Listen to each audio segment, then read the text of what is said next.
자, 다음은 추진축에 대해서 알아보도록 하겠습니다. 자, 우리가 추진축, 자, 프로펠러 샤프트라고 한다 그랬죠. 자, 이러한 추진축은 변속기하고 종감속기어 사이에서 변속기의 동력을 종감속기어로 전달하는 기능을 해주는 게 추진축이라고 그랬습니다. 자, 근데 이러한 추진축은 모든 차량에 다 있는 건 아니라 그랬죠. 특히 어떤 차량에서 이 추진축이 필요하다 그랬죠. 즉, 앞기관 후륜구동 방식, 즉 우리가 FR 방식이라고 한다 그랬습니다. 이 앞기관 후륜구동 방식에서는 자, 변속기는 차동차의 앞쪽에 있고, 그리고 종감속기어하고 차동장치는 차량의 뒤쪽에 존재한다 그랬습니다.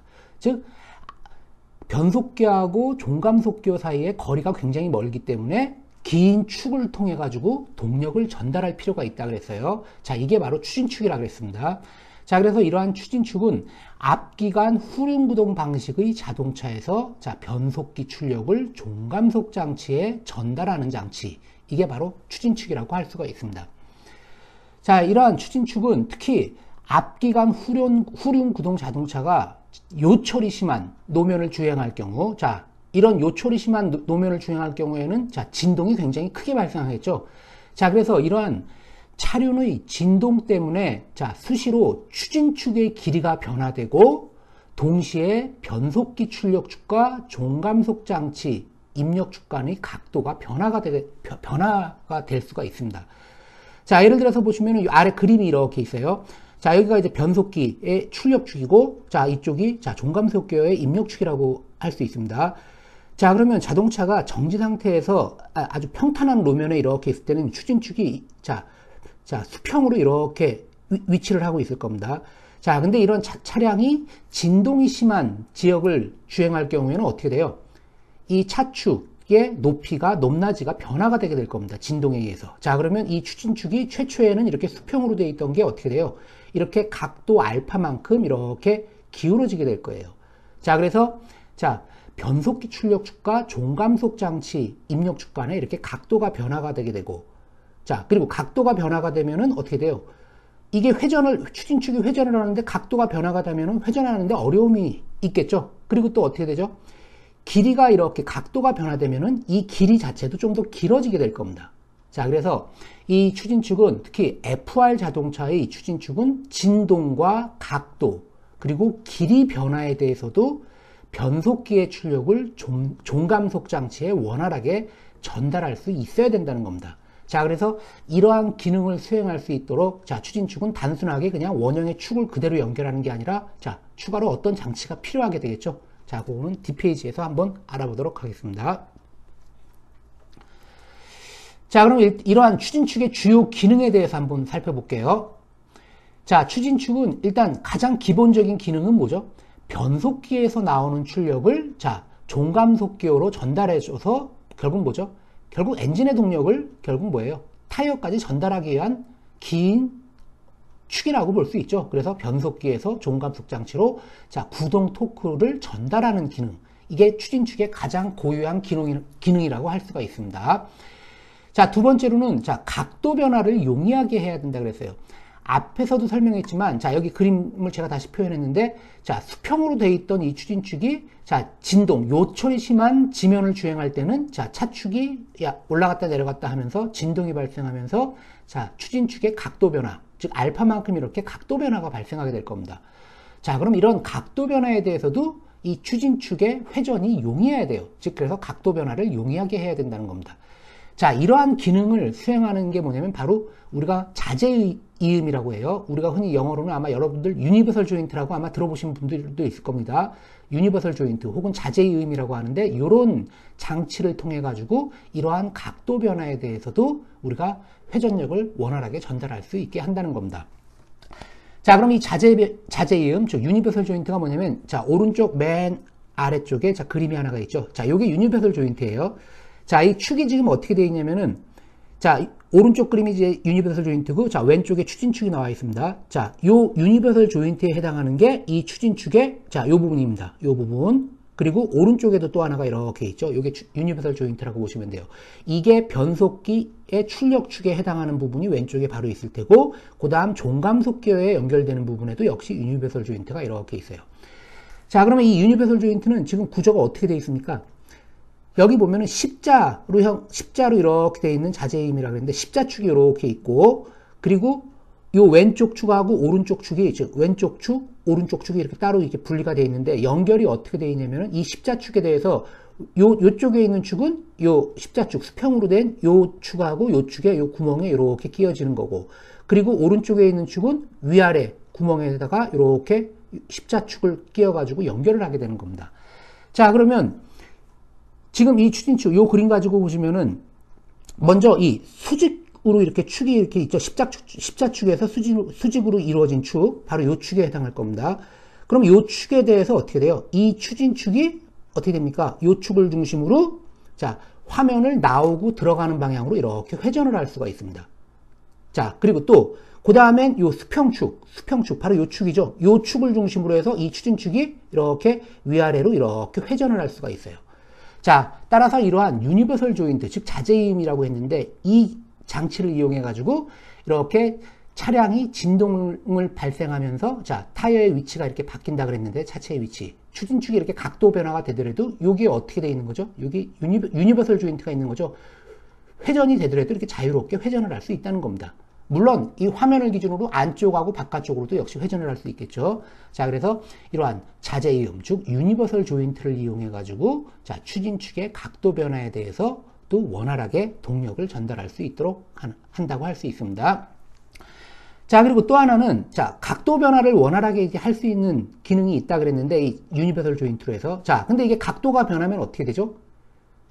우의 길이보다는 밑의 길이가 더 길게 될 겁니다. 자, 그래서 각도가 변화하고 그러면은 이 추진축의 길이가 변화가 돼야 돼요. 자, 근데 이게 하나의 단일축으로 되어 있으면은 길이 변화가 일어날 수가 있습니까? 안 되죠. 이게 내려가면은 이 축이 그냥 부러지게 될 겁니다. 길이가 늘어날 수가 없기 때문에. 자, 그래서 축의 길이 방향 변화를 보상하기 위해서 여기 슬립 이음, 즉 슬립 조인트라는 게 있습니다. 자, 거기에 바로 여기가 바로 슬립 이음 형태예요. 여기 가운데 보면은 이렇게 홈이 이렇게 파져 있죠. 자, 이렇게 파져 있고, 그 다음 여기 위에 이렇게 축이 이렇게, 즉, 원형의 관 같은 겁니다. 원형의 관이 안에 축에 이렇게 들어가 있어요. 그래서 이 가운데 축, 요거를 통해 가지고 이 축이 수평으로 이동을 할 수가 있습니다. 이동을 하면서 이 봉의 길이 변화에 대해서, 자, 축의 길이 변화에 대해서도 동력을 원활하게 전달할 수 있으면서도, 자, 그리고 길이 변화에 대해서 대응할 수 있도록 이런 슬립이음, 즉 슬립 조인트가 있다고 생각하시면 돼요. 자, 그리고 그 다음에 또 뭐죠? 비틀림 진동을 감쇄시키는, 즉 플렉서블 조인트라는 게 있는데, 이게 뭐냐면 이 동력을 전달하기 때문에 비틀림이 굉장히 큽니다. 즉 토크가 크니까 이 축 자체가 비틀림이 발생할 수 있고 충격을 받을 수가 있어요. 그래서 자, 여기 보이지는 않는데 이쪽에 뭐냐면은 자, 비틀림 진동을 감쇄시키기 위해서 이 플렉서블 조인트라고 해서 이렇게 고무판 비슷하게 이렇게 되어 있습니다. 충격을 흡수할 수 있도록. 자, 그래서 비틀림 진동을 감쇄시킬 수 있는 기능도 이 추진축이 가지고 있어야 된다고 생각하시면 돼요. 그래서 이제 추진축의 크게 네 가지 기능은 뭐냐면 1번, 변속기에서 종감속 장치로 구동 토크를 전달하는 거. 이것은 당연한 장치죠. 첫 번째, 가장 기본 이 추진축의 기능이라고 할 수 있고, 그리고 2, 3, 4는 뭐죠? 이 첫 번째 기능을 원활하게 수행하기 위해서 뭐죠? 유니버설 조인트를 이용해서 각도 변화에도 대응할 수 있게 해주는 거고, 그리고 이 추진축의 길이 변화를 보상해 주기 위해서 이 슬립 조인트를, 요 그림에 나와 있는 요거죠. 슬립 조인트를 통해서 축의 길이 변화에 대해서도 우리가 원활하게 대응할 수 있게 그런 장치가 되어 있고, 그리고 축의 비틀림 진동을 감쇄시키기 위한 장치도 있다고 보시면 되는 겁니다. 자, 그러면 이러한 추진축의 주요 기능은 자, 크게 보면은 자, 축이 있겠죠. 일단 기본적으로 첫 번째는 축이 하나가 있어야 될 겁니다. 축이 있어야 돼요. 자, 근데 이 축은 속이 꽉 찬, 즉 솔리드 샤프트가 아니라 가운데가 비어있는 중공의 강관으로 되어 있습니다. 우리가 할로우 샤프트라 그랬죠. 우리가 재료역학에서 예전에 한번 설명을 했었습니다. 속이 꽉 찬 거를 솔리드 샤프트, 그리고 가운데가 비어있는 거를 할로우 샤프트라 그랬는데, 가운데가 비어있는 중공의 자, 강관을 이용해서 추진축을 만든다고 보시면 돼요. 추진축. 이렇게 중공의 강관이 하나가 있고, 그 다음 또 뭐가 있다 그랬죠? 각도 변화를 용이하게 해주는 장치인 자재이음, 즉 유니버설 조인트가 이렇게 또 있고, 그 다음 뭐죠? 축의 길이 방향 변화를 보상하기 위해서 자, 슬립이음 등 이러한 장치 등으로 구성되어 있습니다. 즉 중공의 강관, 자재이음, 그 다음 슬립이음, 뭐 이거 말고도 여러 가지 장치가 있겠지만 이 세 개가 가장 대표적인 장치라고 할 수 있습니다. 주요 구성이에요. 이게 추진축의. 자, 그리고 이 추진축이 만약에 앞차축, 즉 변속기로부터 종감속기어까지 이 거리가 굉장히 먼 경우, 특히 이제 트럭 같은 경우에 해당할 수 있겠죠. 그럴 때는 추진축의 길이가 굉장히 길 수가 있습니다. 자, 추진축의 길이가 너무 긴 경우에는 어떻게 돼요? 변속기의 회전력을 종감속기에 전달한다 그랬는데 이 축이 너무 길면 어떻게 돼요? 축이 그냥 비틀림이 돼서 축이 파괴될 확률이 많을 겁니다. 어떤 부하도 견뎌야 되고 부하에 견딜 수 있는 능력이 떨어지겠죠. 축 자체가 굉장히 길면. 자, 그래서 이러한 추진축의 길이가 아주 긴 경우에는 추진축을 두 개로 분할을 해요. 분할을 해가지고 두 개의 추진축을 연결을 해주는 겁니다. 자, 근데 두 개를 분할하는데 이 중간에 연결하는 장치가 있어야 되겠죠. 자, 그래서 추진축을 두 개로 분할하고 그 다음 이 중간에 차체 자체 프레임에다가 자, 여기 뭐 센터 베어링이라고 해가지고 요 자체 하나, 고정체가 하나가 있습니다. 그래서 이 추진축을 요 부분 두 개의 구간으로 나눠서 연결해 주셔서 이 차축이 긴 경우에, 추진축이 긴 경우에 어떤 부하에 대해서 우리가 그 파괴되지 않고 대응할 수 있도록 이렇게 두 개로 나눠서 연결한다고 생각하시면 됩니다. 자, 다음은 종감속기어에 대해서 알아보도록 하겠습니다. 자, 종감속기어, 뭐 파이널 리덕션 기어라 그랬어요. 말 그대로 뭡니까? 마지막으로 감속을 해주는 기어라는 개념입니다. 자, 이 종감속기어는 우리가 앞에 동력 전달 장치에서 좀 일부분 좀 설명을 했어요. 그 기능은 뭐라 그랬죠? 주요 기능이 말 그대로 뭐죠? 감속을 한다 그랬죠. 근데 감속은 뭐예요? 우리가 그 엔진에서 나온 동력은 뭐죠?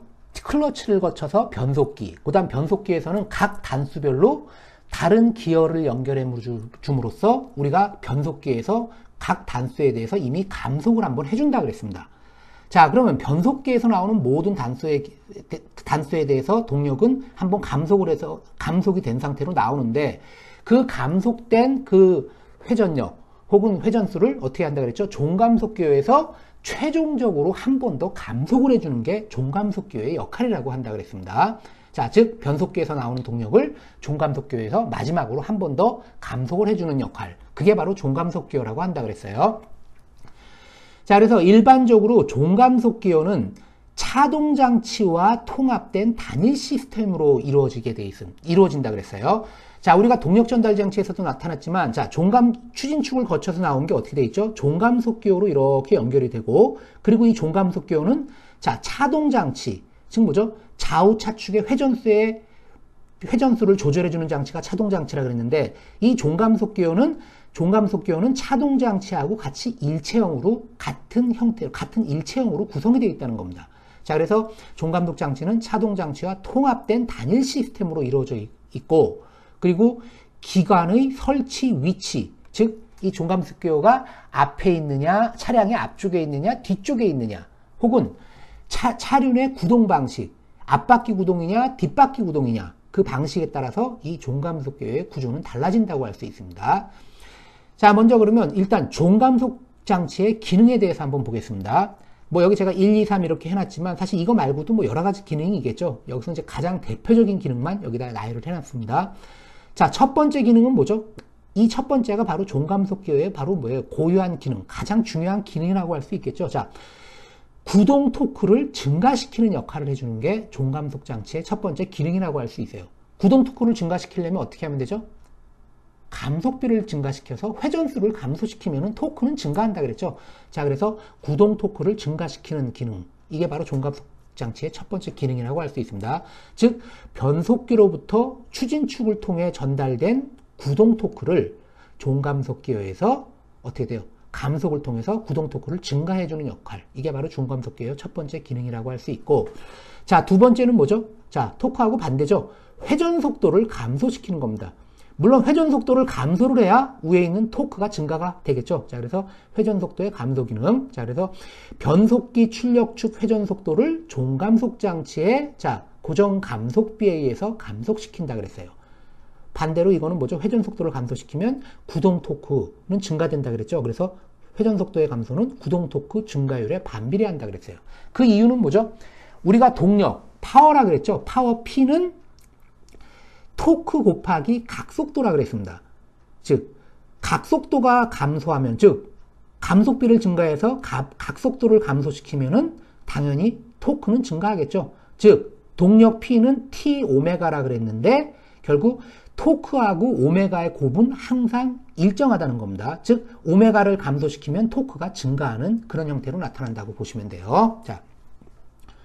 자, 세 번째 경우는 자, 필요할 경우, 즉 필요할 경우라는 것은 무슨 의미죠? 없는 경우도 있다는 겁니다. 사용하는 경우도 있고 안 사용하는 경우도 있고, 즉 필요할 경우 동력 전달 방향을 변환시키는 역할을 해준다 그랬어요. 즉 필요할 경우니까 모든 차량에 해당하는 건 아니겠죠. 필요한 차량에 대해서만 동력 전달 방향을 변환하는데 이 종감속 기어가 또 역할을 수행한다고 하시면 돼요. 자, 주로 어떤 자동차에서 필요하다 그랬죠? 앞에서도 얘기했지만, 자, FR 자동차, 즉 앞엔진 뒷바퀴 구동 방식이라 그랬죠. 앞엔진 뒷바퀴 구동 방식, 즉 FR 자동차의 경우, 자, 변속기에서 나오는 자, 회전력이 자, 추진축을 통해서 종감속 기어로 들어간다 그랬습니다. 자, 추진축의 회전 방향을 구동축 회전 방향으로 90도 변환시킨다 그러는 게 무슨 얘기죠?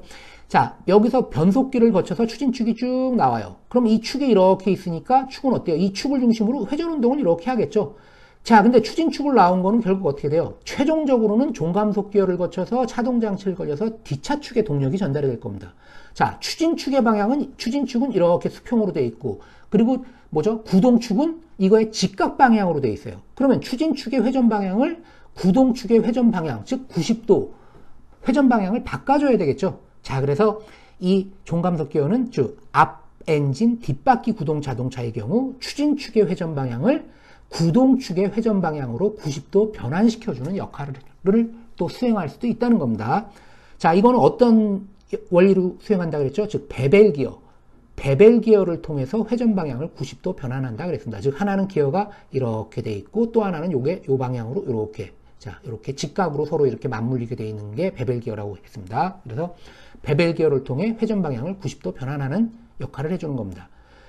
자, 그리고 기관이 가로 방향으로 설치된 전륜 앞바퀴 구동 방식의 경우에는 동력 전달 방향을 변환시킬 필요가 없어요.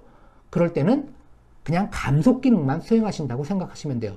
회전 방향을 바꿔주는 건 아니고, 그래서 감속 기능만 수행할 때는 베벨 기어가 아니고 스퍼 기어를 통해서 감속을 한다고 생각하시면 돼요. 스퍼 기어는 그냥 직각으로 기어가 물려 있는 게 아니라 그냥 평기어처럼 그냥 연속되고 기어를 그냥 같은 축으로 연결한다고 보시면 되는 겁니다. 자, 이건 뒤에 그림에서 다시 한번 설명을 할게요. 자, 여기 이렇게 그림이 이렇게 있습니다. 자, 요게 이제 앞엔진 뒷바퀴 구동 방식이라고 보시면 돼요. 자, 여기 원래 여기 엔진 있고, 그 다음 클러치, 변속기가 있고, 그리고 추진축이 길게 이렇게 돼 있죠. 근데 여기는 짧게 표시를 했지만 하여튼 길게 쭉 돼 있고, 그 다음에 여기 종감속 기어가 이렇게 돼 있습니다. 이렇게. 자, 그러면 앞에서도 얘기했지만, 자, 여기 추진축의 동력은 이 축이 이렇게 길게 돼 있으니까 요 축을 중심으로 이렇게 회전 운동을 한다 그랬고, 자, 근데 차축은 이 방향이에요. 그러니까 어떻게 동력을 90도 변환시켜 준다 그랬죠? 여기 종감속 기어, 여기 이렇게 된 기어하고 여기 이렇게 베벨 기어, 자, 이렇게 니은자 형태로 돼 있죠. 자, 직각으로 연결되어 있는 기어, 요게 이렇게 회전하는 게 요 기어랑 맞물려서 요게 요 방향으로 이렇게 회전 방향을 바꿔주는 쭉 요 역할을 해주는 겁니다. 이게 바로 베벨 기어예요. 베벨 기어를 통해서 회전 방향을 90도 바꿔주는 역할, 이렇게 한다 그랬고, 자, 그리고 이제 조금 전에, 자, 스퍼 기어, 즉 회전 방향을 바꿔줄 필요 없는 경우, 그 경우가 있다 그랬죠. 자, 여기 앞기관 앞바퀴 구동 방식, 즉 FF 자동차에서 기관이 가로축, 즉 구동축 방향으로 설치되어 있을 경우 동력 전달 방향을 변환시킬 필요가 없으므로 스퍼 기어를 사용한다 그랬어요. 자, 이게 바로 그 그림의 예입니다. 자, 여기 보시면은 여기 이제 엔진이 이렇게 있고, 그 다음 클러치 있고, 그 다음 변속기가 있습니다. 자, 이게 전부 다 차량이 이렇게 있으면 이게 앞차축 쪽이고, 여기 이제 중간에 원래는 뒷바퀴 구동 방식이면 여기 추진축이 있고 여기 뒷바퀴가 뒤에 있겠죠. 자, 근데 이거는 앞엔진 앞바퀴 구동 방식이니까 정확히 말하면 본네트 쪽에 이게 다 있는 거죠. 앞쪽에. 자, 그래서 앞쪽에 엔진이 있고 클러치 있고 여기 변속기가 이렇게 있습니다. 자, 축이 이렇게 있는데 회전은 이렇게 돌아가겠죠. 자, 근데 자, 그럼 어떻게 되냐면, 자, 요거를 차축이 이렇게 돼 있으니까, 자, 그러면 어떻게 돼요? 요거를 그냥 평기어로 그대로 연결을 해주는 겁니다. 단 뭐예요? 감속을 해야 되니까 요 기어보다는 밑에 있는 기어가 더 클 겁니다. 즉 기어 입수가 많겠죠. 그럼 회전수는 감소해요. 그러면 이 방향으로 축이 돌아가는 게 그대로 이렇게 연결이 되어 있으니까 어떻게 돼요? 그대로 축이 이렇게, 이게 차축이 이렇게, 차축이 이렇게 있으니까 그냥 그대로 이렇게 똑같은 방향으로 이렇게 돌아가게 될 겁니다. 같은 방향으로 돌아가서, 자, 차축 방향으로, 회전 방향을 직각으로 바꿔줄 필요가 없다는 겁니다. 자, 이러한 경우에는 이렇게 스포 기어를 사용해가지고 우리가 회전 방향은 변화시키지 않고 이 기어비에 의해서 감속 기능만 한다고 생각하시면 됩니다.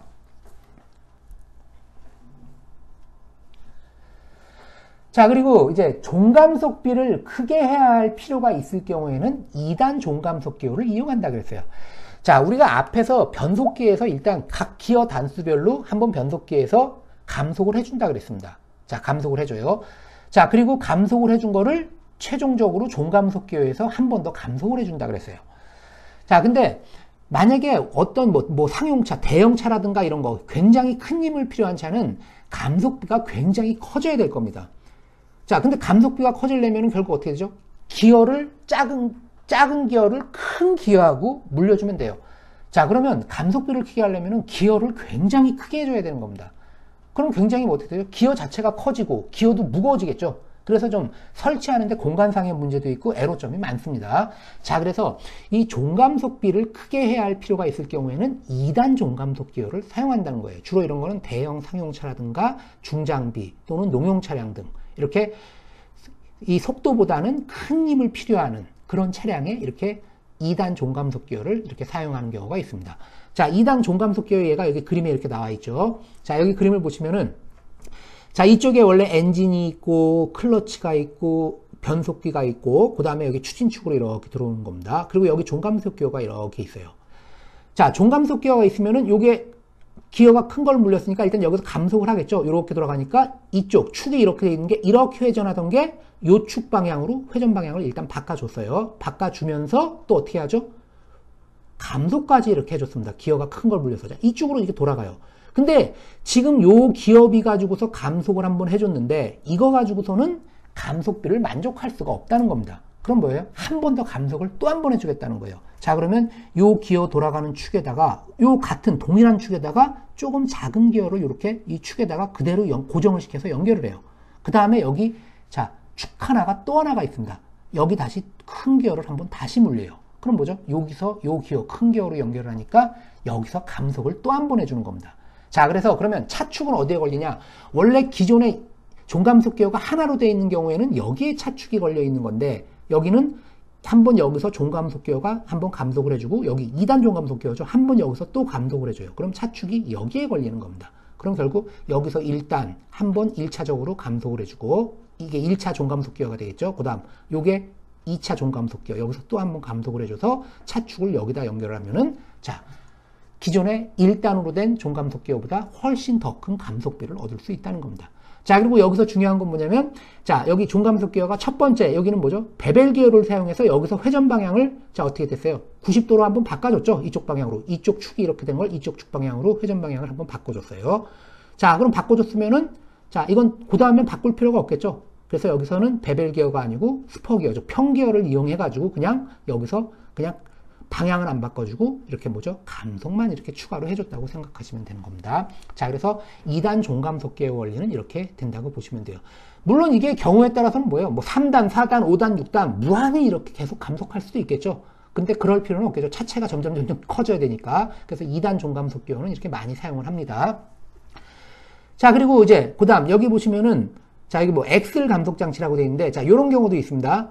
자, 요런 다른 형태로 되어 있죠. 자, 여기 똑같이 여기 추진축이 있고 여기 1차적으로 종감속 기어가 한번 이렇게 있어요. 그럼 차축이 이렇게 원래 차축이 여기 걸려야 되는 거죠. 근데 요거를 요 기어에다가 바로 연결한 게 아니라 쭉 이렇게 차축 형태로 이렇게 나와서 여기서 이렇게 기어를 축에 연결해 가지고 여기서 이렇게 큰 기어를 연결해서 여기서 또 한번 감속을 해주는 형태로 해서 되어 있고 자, 여기다가 차량을 이렇게 타이어를 연결해 주는 형태라고 보시면 돼요. 뭐 이거나 원리는 동일하죠. 한 번은 베벨 기어, 여기는 스포 기어 형태로 이렇게 돼 있는 겁니다. 자, 형태는 개념은 비슷하지만 하여튼 약간 다른 형태로 이런 식으로도 자, 2단 종감속 기어를 설치할 수 있다는 겁니다. 자, 그리고 우리가 여기서 이제 종감속 기어를 사용했는데 자, 여러분들이 아마 궁금증이 있을 수 있을 거예요. 자, 왜 굳이 종감속 기호를 사용하냐? 종감속 기호에서 일률적으로 만약에 3대1 정도로 감속을 더 해준다. 그러면은 만약에 종감속 기호의 감속비가 3대1이라고 하면은 굳이 이거 설치할 필요 없이 앞에 변속기에서 1단, 2단, 뭐 3단 할 거 없이 거기서 미리 뭐예요? 기어비를 감속을 3대1로 원래보다 곱하기 3만큼 더 크게 감속을 해주면은 변속기에서 한 번에 크게 감속을 해주면은 종감속 기어가 필요가 없을 수도 있겠죠. 자, 그렇게 아마 여러분들 궁금증이 있는 사람도 있을 거예요. 자, 그러나 이 종감속 기어가 없이 변속기에서 한 번에 크게 한 번에 일괄적으로 이렇게 감속을 해주면은 여러 가지 문제점이 있습니다. 자, 한번 읽어볼게요.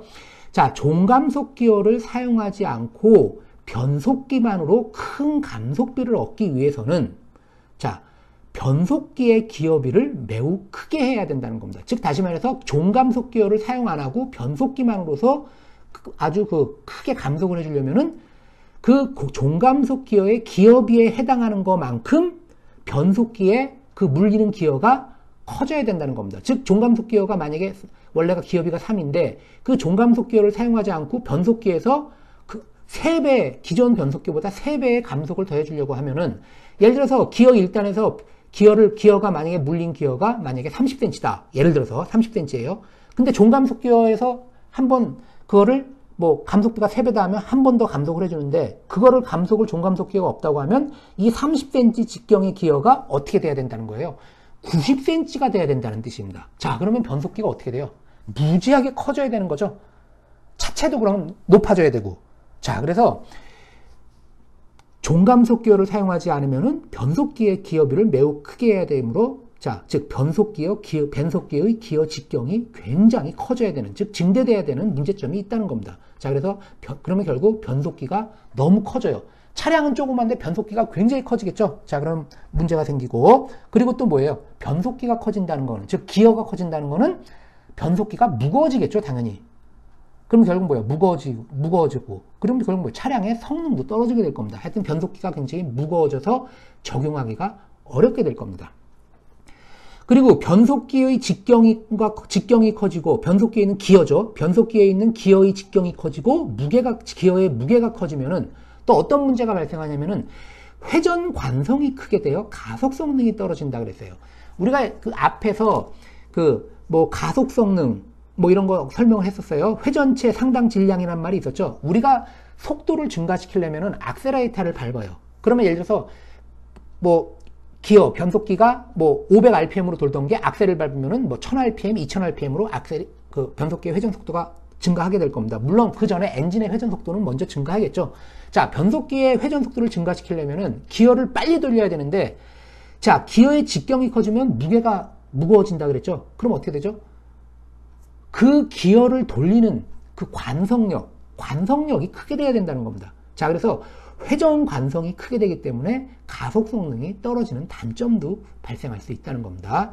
자, 그리고 하여튼 그래서 변속기, 이 종감속 기어가 필요한 이유는 뭐냐면, 지금 다시 정리하면은 종감속 기어를 사용하지 않고 변속기만으로 큰 감속비를 얻기 위해서는 자, 변속기의 기어비를 매우 크게 해야 되기 때문에 변속기의 기어의 직경이 커지게 되고, 즉 너무 커지고, 그리고 또 무게가 무거워지게 돼서 적용하기가 어렵다 그랬어요. 그리고 또 기어의 무게가 커지고 직경이 커지면 뭐가 커진다 그랬죠?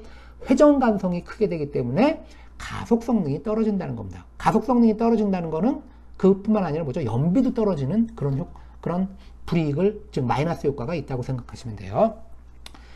자, 그리고 일반적으로 자동차의 종감속기어의 종감속비는 자, 일반적으로 승용 자동차의 경우에는 뭐 2.5에서 3.5 정도 감속비가 일반적으로 많이 사용합니다. 즉 3.0 내외라고 보시면 되겠죠.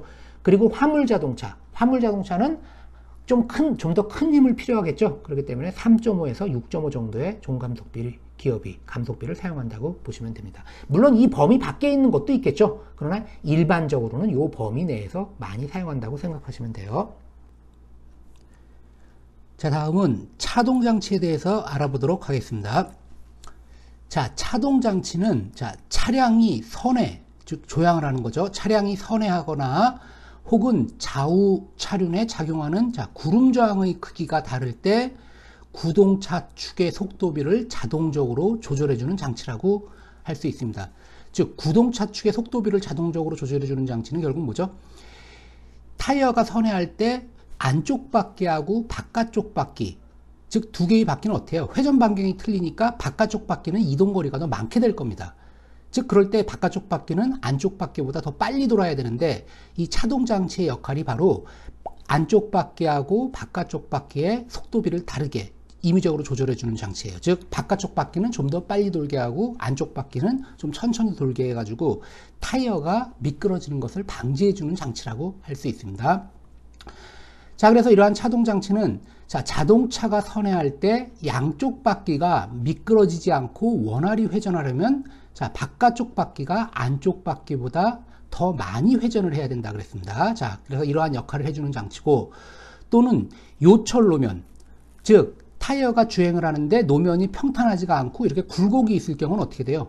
굴곡이 있다는 거는 주행거리가 더 많아진다는 얘기로 우리가 생각할 수 있어요. 자, 그래서 이러한 요철 노면을 주행할 때에도 양쪽 바퀴의 회전 속도가 달라져야 됩니다. 자, 그래서 이 차동 장치가 이러한 양쪽 바퀴의 회전 속도를 임의적으로 자동적으로 조절해 주는 장치라고 할 수 있어요. 자, 결론적으로 차동 장치는 노면의 저항을 적게 받는 구동 바퀴 쪽으로 동력을 전달해 가지고, 즉 노면의 저항이 적게 받는 바퀴의 회전수를 증가시키는 장치라고 할 수 있습니다. 자, 그리고 이러한 차동 장치는 차동 사이드 기어, 차동 피니언, 그리고 피니언 축 및 케이스 등으로 이렇게 구성이 되어 있습니다. 자, 왼쪽 그림에 보시면은 차동 장치가 이렇게 나와 있어요. 자, 이쪽이 뭐죠? 추진축이 이렇게 있고, 그 다음에 여기 뭡니까? 종감속 기어죠. 자, 종감속 기어가 이렇게 베벨 기어로 이런 식으로 연결이 되어 있고, 자, 그리고 이 차동 장치는 이 종감속 기어하고 일체형으로 같이 붙어 가지고서 시스템을 구성하고 있습니다.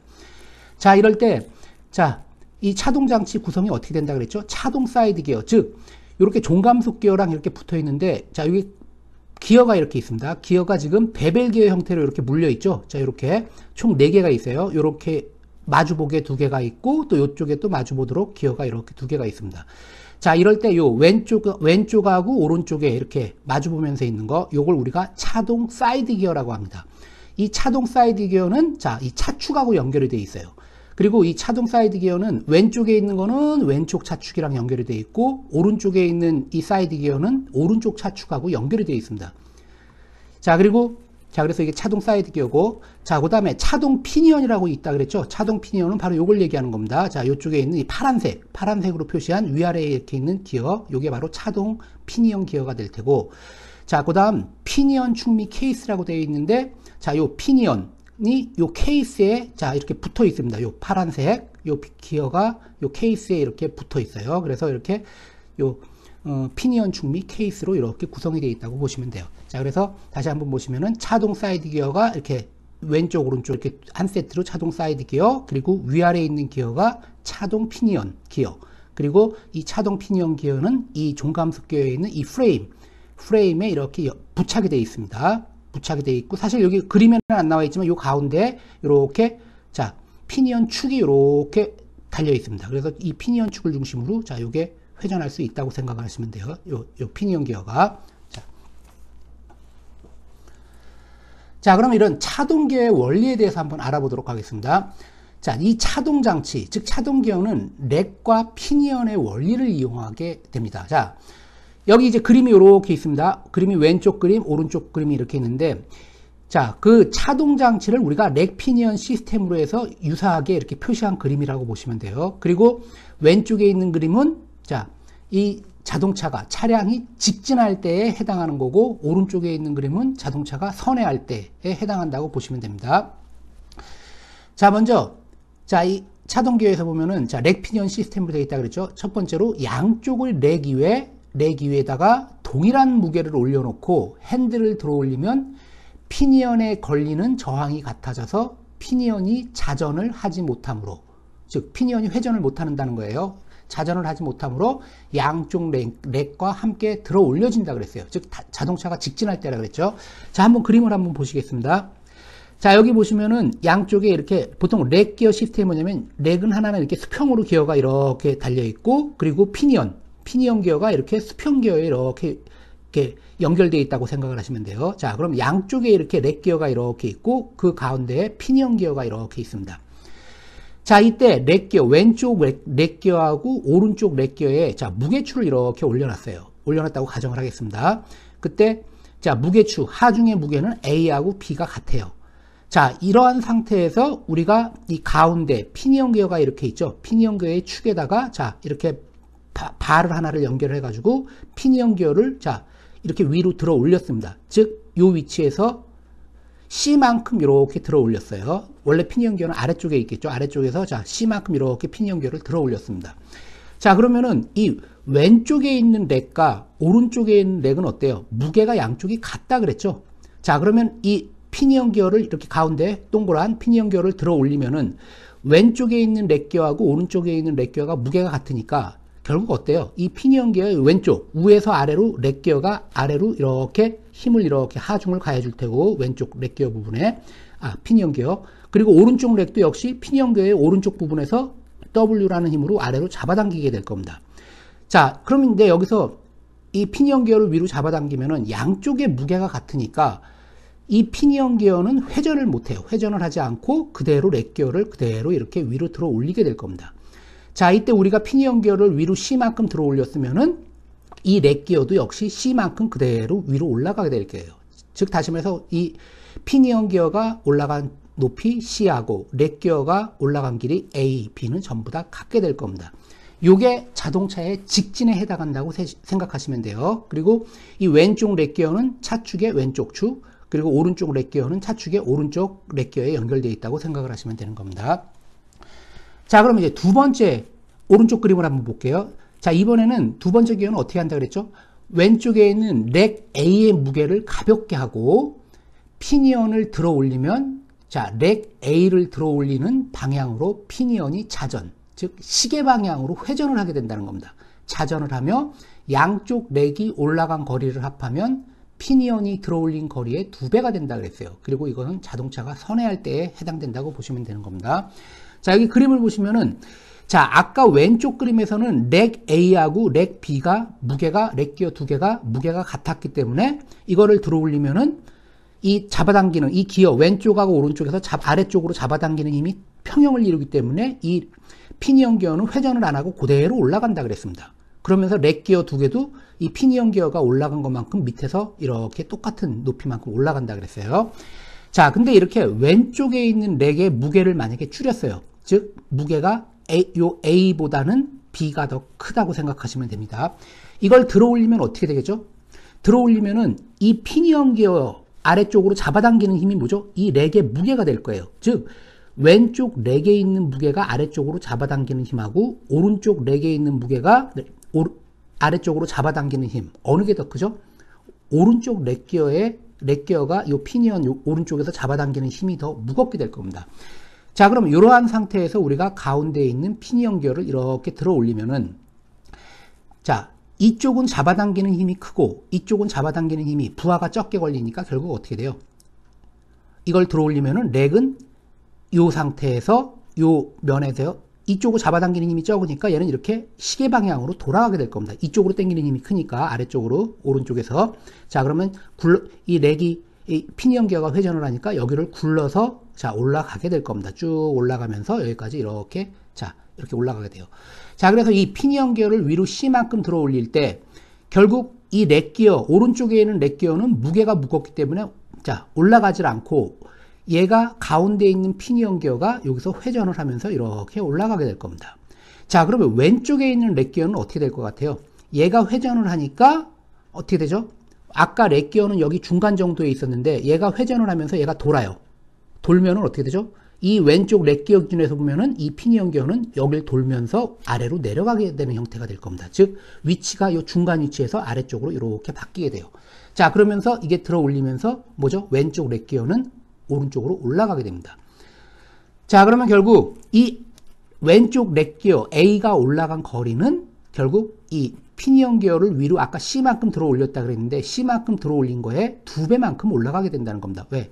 이 오른쪽 렉 기어는 전혀 이동을 안 했죠. 그래서 여기는 이 이동한 거에 해당하는 거 양만큼 이쪽으로 이동량이 더 올라가 가지고 이 왼쪽 렉 기어는 C의 2배가 된 2A EA가 C하고 같게 돼서 이 왼쪽 렉 기어가 올라간다고 생각하시면 되는 겁니다. 앞에서도 얘기했지만 이 왼쪽 렉 기어에 뭐죠? 이쪽 왼쪽 타이어가 연결이 되어 있는 거고 차축이 이렇게 돼서 오른쪽 렉 기어에는 이 오른쪽 렉 기어에 자 오른쪽 차축이 걸려서 오른쪽 타이어가 걸려 있는 겁니다. 그럼 뭐죠? 이 왼쪽 부하가 적게 걸리는 왼쪽 타이어는 회전을 하면서 이렇게 더 많이 돌아가게 된다는 그런 개념으로 생각하시면 돼요. 자, 요 이제 이 차동 장치는 이렇게 차동 기어의 원리로 해서 이렇게 작동을 하게 되는데 제가 여기서 설명을 했지만 여러분들이 요 글을 읽어 보시면서 그리고 그림도 보고 요 원리를 하나하나 이렇게 여러분들이 머릿속으로 생각을 해 보시면서 자, 요 내용을 좀 더 명확히 여러분들이 좀 이해를 하시기 바랍니다. 이렇게 제가 이렇게 말로는 설명을 했지만 이게 한번 설명해 가지고 여러분들이 한 번에 이해하는 게 조금 헷갈려요. 그러니까 요 그림 왼쪽 그림하고 오른쪽 그림 그리고 요 1, 2 요 설명을 여러분들이 한번 다시 읽어 보면서 요 내용을 좀 더 자세히 검토하시기 바랍니다. 자, 다음에 이제 차동기어의 작용에 대해서 보겠습니다. 결국 이 차동기어는 렉기어의 원리를 이용한다 그랬어요. 렉피니언 기어 원리를 이용한다 그랬는데, 자, 지금 여기 이제 자동차가 이렇게 있습니다. 이거 D차축이겠죠? 자, 차축, 동력이 전달하는 축. 자, 자동차가 평탄한 도로를 직진하는 경우입니다. 직진하는 경우에는 왼쪽 바퀴하고 오른쪽 바퀴에 걸리는 부하가 동일해요. 자, 그럴 때는 앞에 렉피니언 원리에서 어떻게 된다 그랬죠? 양쪽에 있는 부하가 동일하면은 양쪽에 있는 그 아까 렉기어에 해당하는 거죠. 올라가는 거리가 똑같다 그랬습니다. 즉 양쪽 바퀴의 회전수가 같게 나타난다는 뜻으로 보시면 돼요. 자, 그래서 자동차가 평탄한 도로를 직진할 때에는 좌우 구동 바퀴의 회전 저항이 같기 때문에 좌우 사이드 기어는 동일한 회전 속도로 차동 피니언의 차동 피니언의 공전에 따라 자, 전체가 한 개의 덩어리가 되어 회전한다 그랬어요. 즉, 이럴 때는 왼쪽 차축하고 오른쪽 차축이 똑같은 회전수를 가지고 회전을 하게 된다는 겁니다. 자, 그리고 참고적으로 이 왼쪽 차축은 요 왼쪽에 있는 여기 요 렉기어에 연결이 되어 있고 오른쪽 차축은 오른쪽에 있는 렉기어에 연결이 되어 있어요. 그리고 요 두 개는 분리가 되어 있습니다. 즉, 독립적으로 회전을 한다고 보시면 돼요. 자, 그런데 자, 차동작용은 좌우 구동바퀴의 회전 저항 차이에 의해서 발생한다 그랬어요.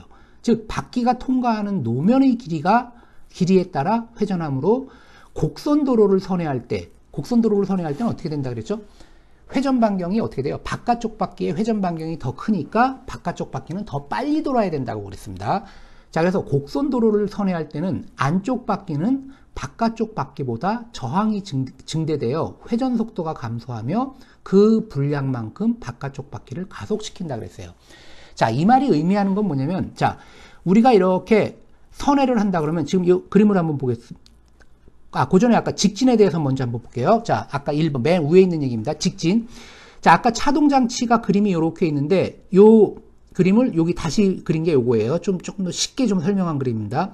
자, 여기 요렇게 크게 원으로 되어 있는 게 뭐냐면 여기 그 종감속 기어에서 요 링 기어라고 해가지고 요 종감속 기어 요거에 해당하는 게 바로 요 큰 링이라고 생각하시면 돼요. 요게 종감속 기어라고 생각하시면 되고, 자, 그 다음에 이 종감속 기어에 뭐가 달려 있냐면은 여기 보면은 위에 프레임이 이렇게 있다 그랬죠. 프레임이 여기 그냥 용접이 되어 있습니다. 이렇게 요 부착이 되어 있어요. 고정적으로 되어 있고, 그 다음 요 프레임의 가운데 이렇게 축이 이렇게 하나가 또 붙어 있어요. 자, 결국 이 종감속 기어하고 요 프레임 같이 고정되어 있다 그랬죠. 그리고 여기 가운데 축이 이렇게 있어요. 요거는 일체로 되어 있습니다. 그럼 결국 뭐죠? 종감속 기어가 회전하면 위에 있는 프레임도 역시 이 방향으로 똑같이 회전을 하고, 그리고 가운데에 있는 요 축도 역시 종감속 기어가 돌아가는 거하고 똑같이 돌아가게 될 거예요. 자, 다음에는 요 종감속 기어 요 양쪽 위아래 프레임에 걸려 있는 요 축에 이제 뭐가 들어 있습니까? 요게 바로 피니언 기어입니다. 피니언 기어가 여기 이렇게 달려 있어서 피니언 기어는 요 축을 중심으로 피니언 기어가 이렇게 회전할 수 있게 되어 있습니다. 위아래에 있는 피니언 기어는 요 축을 중심으로 회전을 할 수 있어요. 요게 이제 피니언 기어고, 자, 그 다음에 아까 사이드 기어가 또 좌우에 있다 그랬죠. 자, 이 좌우에 사이드 기어가 이렇게 있는데, 이 사이드 기어는 이 종감속 기어 요 베벨 기어 형태처럼, 자, 요 피니언 기어하고 이 사이드 기어는 요 베벨 기어 형태처럼 이렇게 요 부분하고 요 부분에서 이렇게 맞물려 이렇게 있습니다. 자, 그리고 그 다음에 요 왼쪽에 있는 요 피니언, 렉 기어에 해당한다 그랬죠. 사이드 기어. 사이드 기어에 요 왼쪽 차축이 부착이 돼 있고, 그리고 오른쪽에 있는 사이드 기어의 오른쪽 차축이 이렇게 부착이 되어 있습니다. 결국 뭐예요? 왼쪽 차축하고 오른쪽 차축은 결국 분리되어 있는 형태라고 보시면 돼요. 자, 그럼 조금 전에 아까 설명한 거와 마찬가지로, 자, 이 자동차가 평탄한 지역을, 자, 평탄한 도로를 이렇게 직진을 합니다. 직진을 하면은, 자, 어떻게 되죠? 이 종감속 기어가 이렇게 회전을 하게 될 거예요. 회전을 하고, 그러면 이 종감속 기어에 같이 이렇게 위아래 프레임이 연결되어 있다 그랬고, 여기 축이 이렇게 연결되어 있다 그랬죠. 그러면 이 종감속 기어에 걸려있는 이 프레임하고 이 차축, 이 축도 같이 똑같이 종감속 기어하고 같은 RPM으로 이렇게 회전을 하게 될 겁니다. 자, 근데 이제 직진을 할 때는 아까 어떻게 된다 그랬죠? 왼쪽에 있는 타이어에 걸리는 거하고 오른쪽에 있는 타이어에 걸리는, 자, 저항이 똑같다 그랬어요. 즉, 왼쪽 축하고 오른쪽 축의 저항이 같다는 겁니다. 자, 그러면 요게 이제 아까 요 축하고 요 프레임하고 통째로 이렇게 돌아간다 그랬는데, 그러면 결국 왼쪽 축, 오른쪽 축 부하가 같으니까 어떻게 돼요? 요 부분에 걸리는 부하가 같다는 겁니다. 아까 이게 의미상으로 보면 이게 렉 기어, 요게 피니언 기어에 해당한다 그랬죠. 요 양쪽에 있는 부하가 같으니까 어떻게 돼요? 얘는 그대로 요 축이 돌아가면서 요 피니언 기어도 돌지 않고 그대로 요 축하고 같이 그대로 이렇게 돌아가게 될 거예요. 그러면서 어떻게 되죠? 이게 도니까 왼쪽에 있는 사이드 기어도 이렇게 회전하고 오른쪽에 있는 사이드 기어도 이 종감속 기어 방향으로 같이 이렇게 회전을 하게 될 겁니다.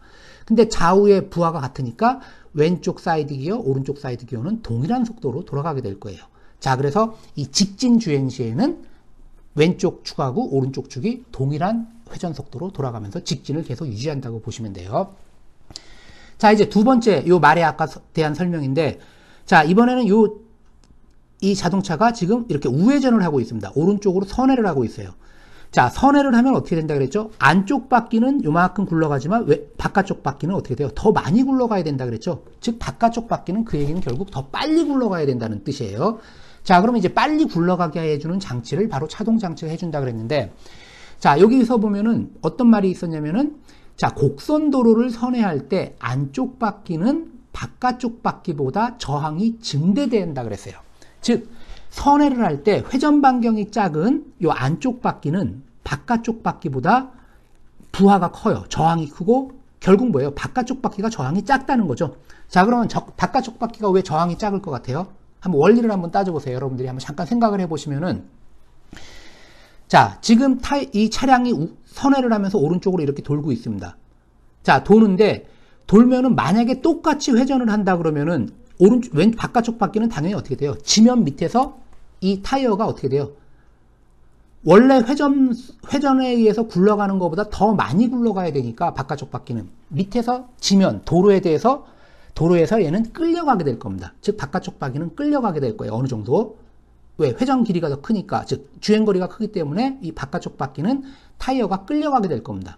자, 끌려간다는 건 결국 무슨 말이죠? 타이어가 노면에 이렇게 닿아 있을 때 노면에서 끌려갈 때 끌려가는 거에 반대 방향으로, 자, 마찰력이 더 작용하겠죠. 타이어 밑부분에 대해서 진행 방향에 대해서 반대 방향으로 노면이 밀어주는 힘이 발생하게 돼요. 밀어주는 힘이 발생하게 되면 어떻게 되죠? 얘는 진행 방향으로 더 쉽게 타이어가 회전을 할 수 있을 겁니다. 그죠? 진행 방향 밑에서 반대 방향으로 노면에서 타이어를 밀어주는 힘이 있으니까 타이어는 좀 더 쉽게 회전이 아마 되게 될 거예요. 자, 그게 바로 이 타이어가 선회할 때 바깥쪽 바퀴가 안쪽 바퀴보다, 자, 회전하는데, 주행하는 데 있어서 저항이 적게 걸린다는 의미로 생각하시면 되는 겁니다. 반대로 안쪽 바퀴는 저항이 더 커지겠죠. 자, 그래서 여기 나온 것처럼 곡선도로를 선회할 때 안쪽 바퀴는 바깥쪽 바퀴보다 저항이 증대된다 그랬고, 반대로 바깥쪽 바퀴는 안쪽 바퀴보다 저항이 감소하게 된다는 의미로 생각하시면 돼요. 자, 그러면 앞에서 우리가 렉피니언 원리라 그랬죠. 왼쪽 바퀴에는 저항이 적게 걸린다는 거는 무슨 얘기죠? 아까 렉피니언, 이 앞 페이지에서 설명한 것처럼 무게가 적게 올려져 있다고 생각하시면 되는 겁니다. 자, 그러면 바깥쪽 바퀴가 지금 저항이 적어요. 선회할 때. 자, 여기 이제 요 그림을 다시 이렇게 오른쪽에다가 이렇게 그렸습니다. 자, 왼쪽이 뭐죠? 종감속 기어는 빼고, 자, 요 부분만 이렇게 다시 그렸어요. 자, 그 얘기는 결국 뭐죠? 이 오른쪽 바퀴, 부하가 이쪽이 훨씬 큽니다. 부하가 커요. 아까 렉피니어에서 무게가 큰 거하고 동일하게 생각하시면 돼요. 오른쪽이 부하가 크고, 왼쪽, 바깥쪽 바퀴는 부하가 작아요. 자, 그러면 아까 여기서 이 뭐죠? 종감속 기어가 회전하면 이 프레임도 같이 종감속 기어랑 같이 회전하고 이 축도 같이 요거랑 같이 똑같이 회전한다 그랬어요. 자, 그럼 결국 뭐죠? 이 축이 또 이렇게 회전을 하는 겁니다. 회전을 하는데 요 부분하고 요 부분에 걸리는 한번 부하를 볼게요. 아까 바깥쪽 바퀴 쪽이 부하가 적게 걸린다 그랬죠? 오른쪽 바퀴는 부하가 크게 걸리고, 즉 안쪽 바퀴. 이게 이렇게 돌아가려고 하는데 이쪽은 부하가 크고 이쪽은 부하가 좀, 왼쪽은 부하가 좀 작아요. 그럼 이게 돌아갈 때 결국 이쪽은 안 돌아가려고 하고 이쪽은 더 쉽게 돌아가려고 할 겁니다. 즉 양쪽 사이드 기어 중에서 부하가 작은 쪽, 즉 선회를 할 때 바깥쪽 타이어 축하고 연결된 요 왼쪽 사이드 기어는 부하가 이 부분에 적게 걸리기 때문에 이게 돌아가면서 이쪽 기어를 회전을 시키게 될 겁니다. 자, 그럼 결국 얘가 이렇게 회전이 돼요. 이렇게 회전이 되고 이게 돌아가니까 얘가 이렇게 회전이 되면, 근데 여기는 베벨 기어 형태로 맞물려 있으니까 얘가 이렇게 회전하면 어떻게 되죠? 얘는 반대 방향으로 맞물려서 얘는 이렇게 회전을 하게 될 거예요. 그럼 얘가 이렇게 회전하면 얘는 어떻게 되죠? 이거하고 반대로 또 이렇게 회전을 하게 되고, 그럼 얘는 또 이쪽으로 회전을 이렇게 하게 될 겁니다. 자, 결국 왼쪽 바퀴는 이쪽 방향으로 회전을 하고 오른쪽 차축, 오른쪽 사이드 기어는 이쪽 방향으로 회전을 하게 돼요. 자, 그림으로 보면은 왼쪽 바퀴하고 오른쪽 바퀴하고 회전 방향이 바뀌는 형태가 되는 거죠.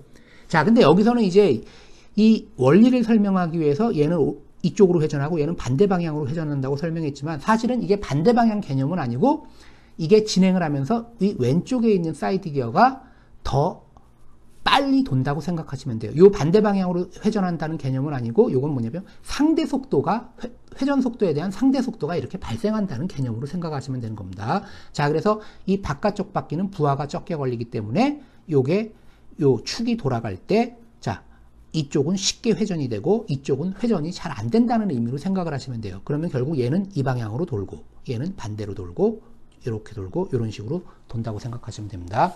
자, 요 개념이 조금 까다로워요. 자, 요거 앞에서도 설명했지만 여러분들이 차동 장치 요 그림 보고 원리를 좀 이렇게 이해를 하시고 그리고 렉피니언 시스템의 원리를 좀 이해하신 다음에 자, 요 그림 두 개를 보면서 여러분들이 좀 더 좀 자세히 여러분들이 좀 검토를 하면서 요 내용을 보시면은 아마 여러분들이 쉽게 이해가 가실 수 있을 겁니다. 자, 그래서 차동 장치에 대한 설명은 여기서 마치도록 하겠습니다.